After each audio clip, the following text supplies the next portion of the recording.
A long horizontal rod has a bead which can slide along its length and initially placed at a distance L. So if I consider this rod over here, okay, it is moving, let us say in this direction, in clockwise or anti-clockwise, it doesn't matter. यहाँ पे एक bead है, okay, यहाँ पे एक bead है. So now on this bead there will be forces. When this rod is rotating, it is experiencing a tangential force, because in the question it is given that the rod is accelerating by an acceleration alpha. Okay, the rod is accelerating by an acceleration alpha. So if there is angular acceleration, there will also be a tangential acceleration associated with it.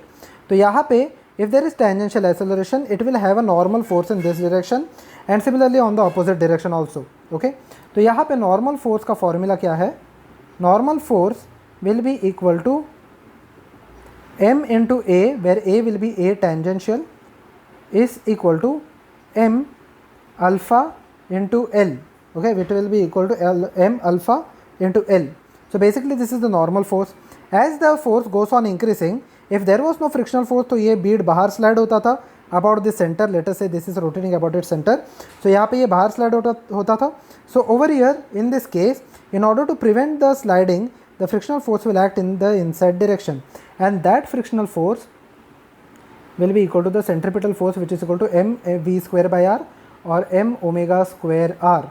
Okay, that frictional force will be equal to m omega square r. Now frictional force is equal to, frictional force over here will be equal to mu times n, which will be equal to, over here it will be equal to mu times n, it will be equal to m omega square r.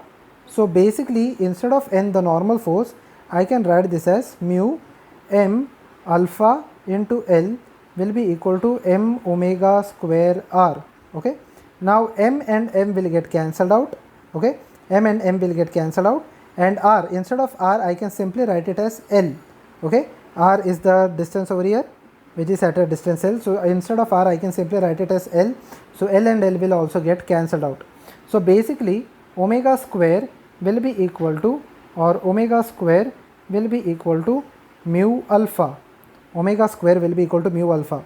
Now till the body reaches this maximum velocity, the ring will not slip, okay, or whatever bead, it will not slip. Okay, we will use the first kinematical equation. Omega 2 is equal to omega 1 plus alpha t. Since it is starting from rest, omega 1 will be equal to 0, omega 2 will be equal to mu alpha, or omega square is mu alpha, so omega 2 will be equal to root mu alpha, alpha into t. So t will be equal to root of mu divided by alpha, where alpha is the angular velocity, which is option number A.